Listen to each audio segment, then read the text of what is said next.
Hello, eCommerce listener. So excited to host John Roman today, CEO of BattlBox. John, how are you? I'm good. Thanks for having me today. Wow, I'm looking at your YouTube plate and all the great things that you do in BattlBox. I'm really intrigued and interesting. So let's start by please share with us about BattlBox. What do you do? Sure. So BattlBox is an outdoor adventure brand. So think everything from camping, hiking, survival preparedness, really anything in that entire realm. And we started early 2015. I've gone through some tons of cool experiences, but our focus is a little bit different from your traditional DTC brand. We lead by two pillars, and that's content and community. So all decisions in the business, we take both of those, content and community, into consideration. So very content driven brand. You know, you look at some of our successes in it, it's because of that. So we have a Netflix TV show, a Netflix original series that came out in 2020. And the reason we got that show was because we were focusing on content so much. Amazing. So just a very different approach than traditional DTC. Because of that approach, the majority of our top of funnel is organic. Mm-hmm. Don't get me wrong. You know, we spend hundreds of thousands of dollars every month on Meta and YouTube and TikTok and all the usual suspects, but it's not as much of a top funnel driver as our organic content. Yeah. Obviously, so you started 2015. You've been through various waves on the industry, also COVID in the middle. What has changed throughout the years? How do you see the evolution of acquisition? Let's start from acquisition. So it's not gotten easier. Sure. I mean, with certainty, if there's one piece of certainty, it's our CAC has continued to rise, unfortunately. Mm-hmm. Yeah. We were COVID was obviously very kind to us. Outdoor survival gear tends to do well in a pandemic. Mm-hmm. We were lucky we had that happen, and then in July of 2020 is when our TV show dropped. So it was really just perfect timing on both, and it just allowed us to capitalize. You know, one thing, you've seen a lot of correction in the DTC space. A lot of brands that were doing well in 2020, 2021 have come back to reality. You know, they're probably still above their 2019 numbers, but you know, there had to be a correction for that wild spike in any chart you look at. We've been fortunate that we didn't have that correction. We had a weird phase in 2022 where we did see a slight dip, about 10% in revenue size, but that was attributed not necessarily to a correction, but we were acquired in late 2021, and we were then publicly traded. And there's some fun nuances of being publicly traded.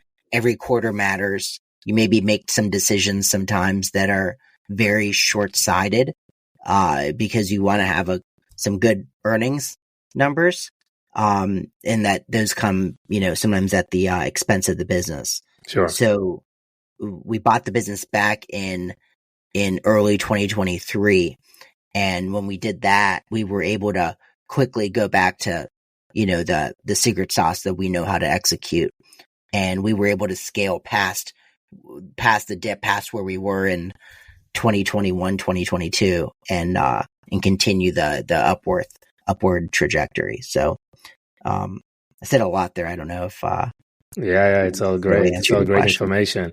What was the passion, like the drive to launch BattlBox initially? So I can't take credit for it. My old business partner, he hasn't been involved in the business in several years. His fiance was getting a Birchbox. So, you know, female beauty subscription box. it at one point, especially in probably 2014, 2015, it was the golden child in subscription boxes, right? Like it was the brand everybody wanted to emulate. They probably had around $1 billion valuation at the time. Now, since then, there's been some bankruptcies and ownership changes, and they made some mistakes along the way. But at the time, that was the coolest, latest, greatest. And his fiance was getting one every month, and he'd watch her, unbox it, open it up, the surprise, the delight, the genuine excitement that she experienced. He could see it on her face, and he was like, "Hey, I want this for myself." And he was an outdoorsman, so he quickly looked online, tried to find something. There wasn't something, and he was like, "Well, I'll just create something." And it had crossed my desk about a week after it had launched, and I made an investment and came on in a limited capacity, and we were off to the races. It was a perfect timing. Yes. Moment. Yes. And you mentioned that you are spending a lot of obviously budget and time in content. Obviously, this is a so important, topic and area for differentiation. When did you make the decision, or what drove you to the decision to spend all that energy into content creation? No, it's a really good question. So in our initial go-to market strategy in 2015, part of our initial first month action items, we found about 40 YouTubers that were doing product reviews, maybe not even just product reviews, but outdoor content, maybe educational. We actually found more than that, but we reached out to a bunch. We found 40 that agreed, "Hey, we're going to send you our box for free. Just give us a genuine review. If you like it, tell the world. If you don't, that's okay too. We'll use that information to get better."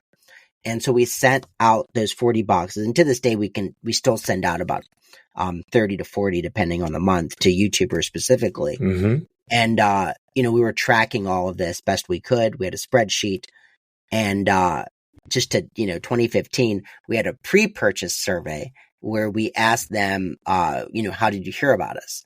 And there were all the usual suspects. But there was a other, button where they could type something in. Mm-hmm. And we saw, in month 2, we saw about 20% of those responses were all saying Curran 1776. We don't know who that is. We look him up. He has a YouTube channel. He's doing BattlBox reviews. We then go to our spreadsheet of our 40 reviewers, influencers, creators. He's on the list. We then look in our CRM. He's there. He's a paying customer, and he's just making content. He's doing a review on his own. So we continue to see this trend where we're getting a lot of traffic from his reviews. So we reach out to him, and we're like, "Hey, we're going to keep doing what you're doing. You don't have to pay for the box anymore. We're going to send it to you for free, but just keep doing these reviews." Yeah. Right. And a few months passed, and it continues to be this major driver for us. So we go back to him and we say, "Hey, we're going to give you $500 a month. Keep doing what you're doing. If you ever have a problem with a box or a question, let us know first. If there's anything that you're not a fan of, talk to us first." Try to put a little bit more structure around the reviews. And then in April 2016, so 14 months in, I had a career in building sales teams. And at that point, the business had a really nice run rate. I came in full time, and one of my first action items was reach back out to Curran, who his name's Brandon, and see if we can get him full time. So reached out to him and convinced him to put a pause on his 20-year plus career. He was a HVAC guy, and move him and his wife and his family down to Georgia and do content full time. Wow. and he, we, through some negotiations, he accepted, he moved down. And at that point it was go time. So it was late 2016, I think around October, when he was able to move down and start. And at that point we went from, that one monthly review video to a bunch of videos. And, for the first couple of years, he was farm to table. So he was the guy in front of the camera. He was the cameraman. He was the video editor. He was the guy posting the video. I mean, literally the entire gambit.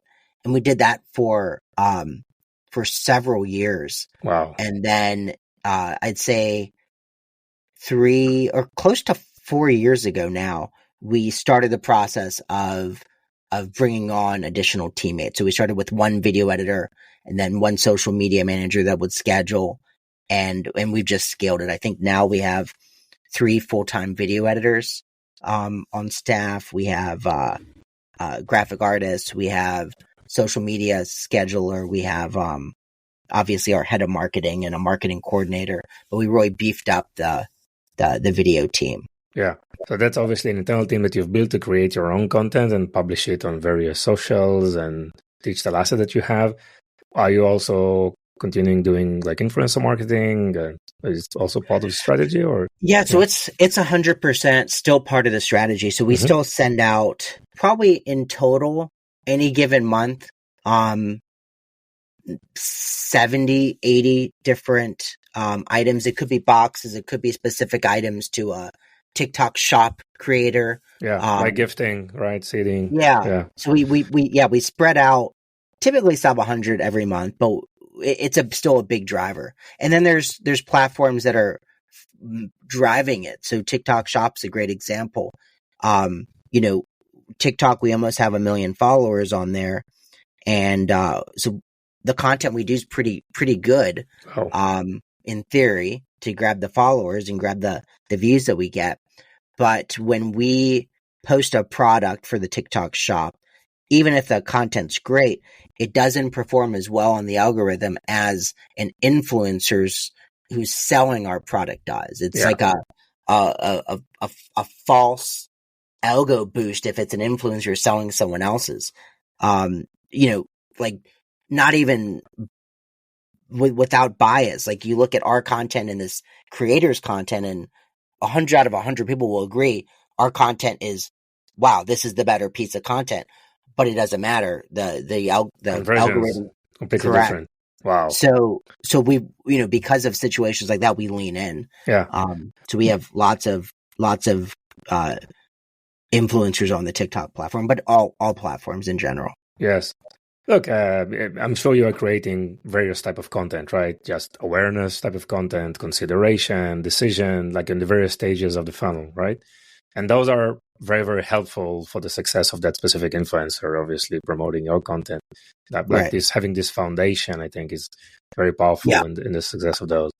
And, I run a tech company called Vimy. We are in the video commerce space. So I'm all about video creation and encouraging leaders and business executives out there to create more content and differentiate through funnel-led content and executive-led content, obviously influence marketing. And we're all about social commerce and things like that.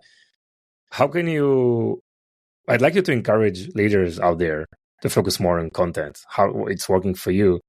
And I'd like for you to share more tips and give them some encouragement that video works and video is worth it. Does. Worth the investment.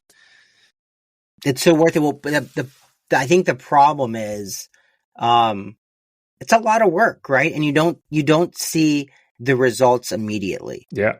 And in today's society, everybody wants that instant gratification, which building content and truly building around it takes time. It's the same, people that don't focus on SEO because it takes so long. Well, spoiler alert, this might take longer. But the rewards, if you're able to truly squeeze the fruit, the juices, there's so much of it. Sure. It's just, you have to trust in the process. Yes. And it really, sometimes you don't know because you have this like impression versus engagement, right?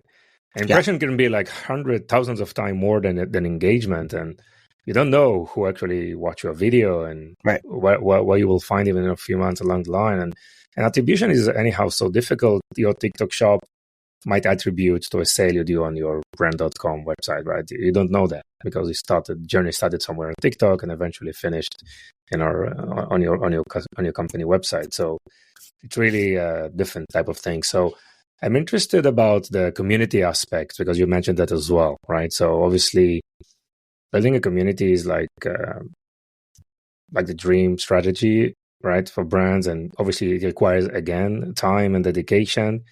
What was the thought process and how it's actually working for you? So part of our initial launch was with a community aspect. So initially, and it's not what it is today, we launched BattlBoxForum.com, which was, we actually launched it right before we launched BattlBox, but at basically the same time. And it was a Reddit style. We used a white labeling, something called Pro Boards.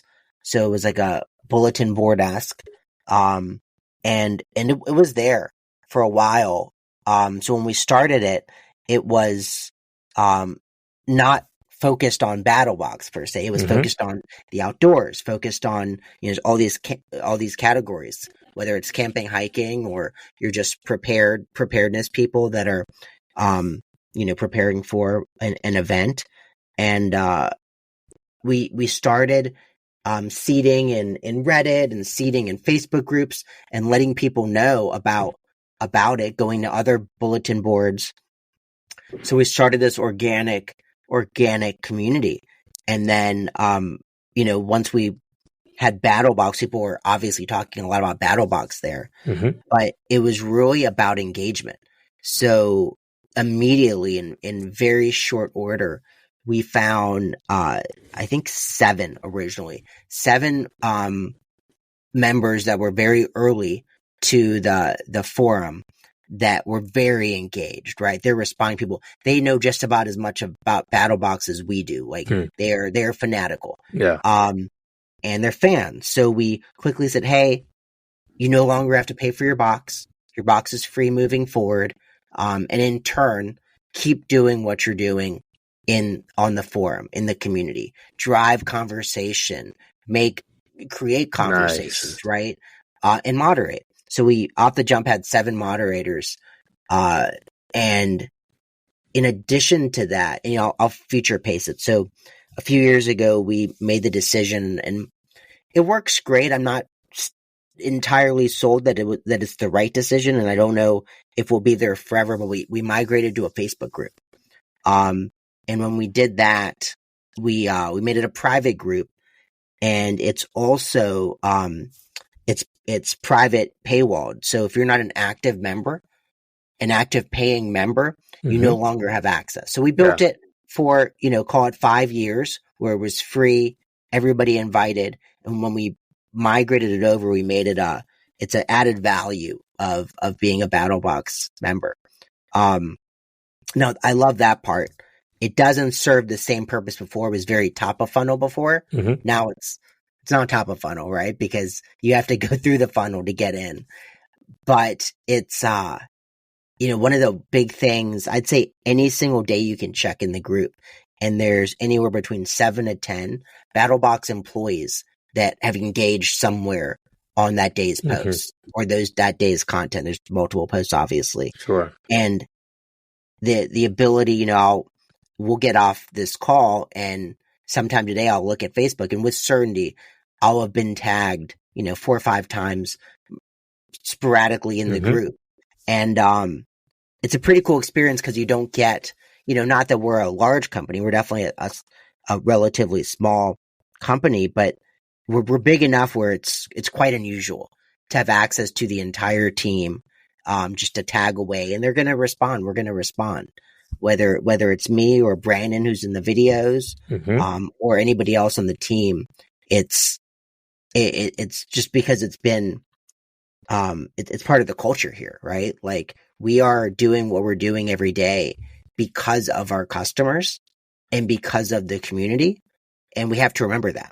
So engaging with them is great, right? It's everybody wins. Yes. what are the steps that you can suggest for anyone who's looking to build start to build his own community? Just do it. So, talking to your customers, and even getting old school, like in the beginning when it's manageable and scalable, pick up the phone if possible, right? Yeah. Of course, you can still email them, send them messages on social channels, but pick up the phone too. Talk to them and really understand what gets them going, what motivates them, why they buy from you, what they're looking for and what they enjoy. Facebook, we use it now. I, again, don't know if it's the right platform, but with certainty, they do a really good job with groups. Yeah. It's really easy to start one. It's really easy to moderate and manage it. They make it's a great product. So I would say use that right now. Are all of your customers going to be on Facebook? Maybe not, but maybe they are. A lot are. And even if people aren't active on Facebook, they typically still have an account, and you're giving them a reason to use it, right? It's on their mobile phone, and they're getting the notifications, right? And it's exactly. more easy to, like, less friction to engage, right? Yeah. So I would jump in there and engage and if one of your customers is posting or if it's prospects, like, engage with everybody, have fun conversations, force yourself to do it. Find, whether you're allocating time in your day that you need to block off, or not, but just jump in. And Nice. the more and the quicker you interact with your customers, the better, because then it just sets the tone. Yeah. So how the subscription model works? Tell us about the box. So what's inside? How is it? Sure. Managed? So we have 4 tiers. So we have the basic, the advanced, the pro plus. Prices range from the basics, $35 plus sales tax plus shipping, all the way up to the pro plus, which is $170 plus shipping plus tax. Ends up being about $200 all in, depending on region. They stack on top of each other. So if you get the pro box, it has everything from the basic, everything from the advanced, and then a pro item, and so on and so on. Weird fact, 50% of our base is in the largest tier. Wow. Which is crazy to have a, a AOV, that's, I think our AOV is like 140, which it's a lot of money. It's a passionate audience, right? So yeah. But so that's the basic economics. In the beginning, we would, call and just try to find, we need 200 of a product. Now it's a little bit different because nobody has, 15,000 or whatever the number is sitting in a warehouse somewhere. The uber majority are all custom manufactured runs. So, you're sometimes looking at 6-month lead time, which forecasting 6-9 months out is fun. But it's really cool because now there's been a shift where a lot of times a manufacturer, a brand that everyone knows, will use us to launch their product. Because they have the audience, they know these are their customers too, and they'll launch a new product through us, or they'll do an exclusive product with us, which is kind of cool to have the exclusivity layer where they can, the customer can only get this knife or this fire starter or this item in a BattlBox. That's a quick breakdown of the boxes. So I also know you have an app, right? So what was the thought process behind launching the app, and what's the experience in the app? What people can do with that?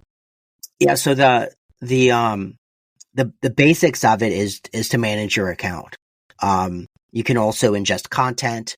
You can shop. We wanted to make it just a little easier to manage your account if you want to cancel, if you need to skip a month, etc. But what it really gave us was another touch point. So, you're seeing you're seeing there's some push notification technology that people use, whether it's a wallet pass or you're seeing, some people used to use the Chrome notifications as a way to push to mobile. But it's pretty cool just to have almost your own channel in addition to all the others, and where we segment and we have exclusive offers, and it's just another way to touch, to interact. And in terms of the consumers or the shoppers themselves, you say that the main point that initiated this was just to manage the account, right? But obviously, as a place for them to get more videos, education, right? And yeah, I think we have a hard educational piece shortly after signing up, walking the customer through the benefits of the app. Yeah. But the reality is they'll download it to manage, but then they'll uncover that, oh, there's content in here. Oh, I'm getting exclusive push notifications. We quickly show them that there's a lot downloaded to manage your account, but then you quickly find out that there's so much more in the app that can be done. Yes. And just another way to get a hold of us too. Nice. So John, we talked about BattlBox. We talked about content creation and your commitment to content, obviously the YouTube channels. So now we need to talk about your podcast, right? The awesome podcast. So tell us more about that. Yeah. So we launched in June, but it was a long time coming. So last year I had a weekly call with our the operator, the owner of the development agency we use. Mm-hmm. And the call started off like a traditional, touching base, looking at our projects, what can he help with? What do my team need to do? And we started sharing notes, what was working, what was not working, what he was seeing other clients have success with, what I was seeing, peers have success with, and just sharing knowledge. And after a couple of weeks, we were like, man, there's been some good tidbits in here, because I find myself, running to peers and saying, hey, try this. I'm going to try this. And he would share clients. This is working for BattlBox. So he said, we're going to start recording these. And if there's a 3 to 5 minute, aha moment or takeaway, we'll just chop it up, take it out, post it on channels. And we did that for several months, and it was okay. It was just missing something. And what it was missing was perspective. You had his perspective as an agency owner, my perspective as a brand operator, but there's so many other perspectives that need to be taken into consideration when, coming up with a solution or thinking through obstacles. And the missing pieces were just a traditional marketer and then a SaaS operator. Mm-hmm. And looking online, I didn't know, he's a friend now, but he just an acquaintance that I honestly just someone I followed on social. His name is Jimmy Kimmy, founded SendLane, which is an email provider. And I reached out to him and I said, hey, this is what I'm currently doing. This is what I'm thinking. I think you'd be perfect as a part of it. And he showed me some notes quickly that he had been coming up with an almost identical idea and wanted to do it, wanted a podcast. And we were like, okay, well, this is destiny. And we needed to find a marketer. We looked around. He actually found one, Brian, who is a perfect fit. And the four of us jumped on a call. None of us were really friends with each other. We just all knew of each other and said, okay, this is what we're going to do. It's going to be way different. We're going to do it in person. And it's going to be a weekly, around an hour in length. We're going to hit on topics, and we're going to have, these different perspectives. And sometimes we'll agree on stuff and sometimes we won't. And that's okay. And we're off to the races. So I had a baby earlier this year. So the idea of traveling really wasn't something I was ready to do yet. So for the first batch, all three guys flew into Atlanta, where I am. We found a studio and we recorded the first 5 episodes. And, that gave us 5 weeks. And then by the second batch. Okay. And then there was the first conference I was going back to post having a baby in Dallas, Sub Summit. And we were like, okay, well, we're all going to this conference. So we're going to go to the conference. We're all going to stay an extra day and we're going to record another 5. And now once a month, typically it's a 40-hour trip. We fly somewhere, we record a batch, we fly back. And, it's funny because as we've gotten to know each other and in person, the flow, is just it gets better and better and better each episode. And it's pretty cool to see just because nobody's doing that. And we're not guest heavy. We haven't had a guest yet. We will have guests. But it's more about the topics and more about the different perspectives and the hot takes. And, it's a slightly different flavor from your traditional podcast. I think that's why it's had the early success that it has. Nice. So it's 4 of you gather together and just talk about various like trending topics, interesting topics in the industry. 100%. Yeah. Wow. Nice. So yeah, it's video first. So we're on all the traditional channels, Spotify, Apple Music, Amazon Music. But then we're on YouTube as well. And YouTube is, we organically push a lot of our content that we post on social channels. We push people to YouTube. So that's why we've had the most success there. Wow. Nice.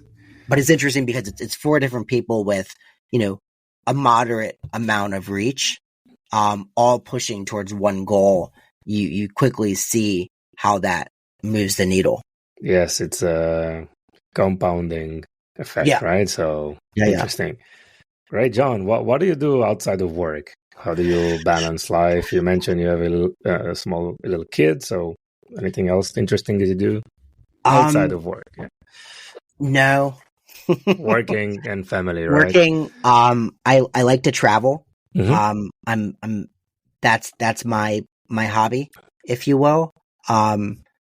So we haven't gone, so his name's John, the baby as well. We haven't gone, international with him yet. We still have to go and get his passport, which has to be done in person, but we've taken him on, 3 trips that required flights so far. So we're not stopping. We're continuing to travel, I'm going to a conference this month in San Diego, and my wife's gonna come and the baby's gonna come. We're gonna come the weekend prior and make a trip out of it. So I'd say the trip, traveling, and I'm a big sports card. If you see the stuff behind me, sports card guy. That's more of a midlife crisis during COVID. At some point I said, as a 40-something, I'm going to collect athletes on printed cardboard again, like I did when I was a kid. So nice. John, any final tips for other brands out there or leaders in brands that you can on the content piece? Just go. Just do it. Test and just commit to it. Don't feel that, like, don't look back 2 weeks later. Oh, nothing's working. Like, it's slow. It's the slowest, grind, but it's also the most rewarding if you can stick with it and be consistent with it. I have a blog, onlinecaso.com, and, it's probably 60% me writing, 40%, random e-commerce guests. And really a lot of the messaging in it is, you look on X or you look on LinkedIn and it's, people love to talk about their wins. People don't necessarily like to talk about their losses. And the reality is the losses are where you get a lot of your learnings so that you can win later. So the blog, the whole site has a real focus on, okay, let's talk about something that didn't work and what we learned from it.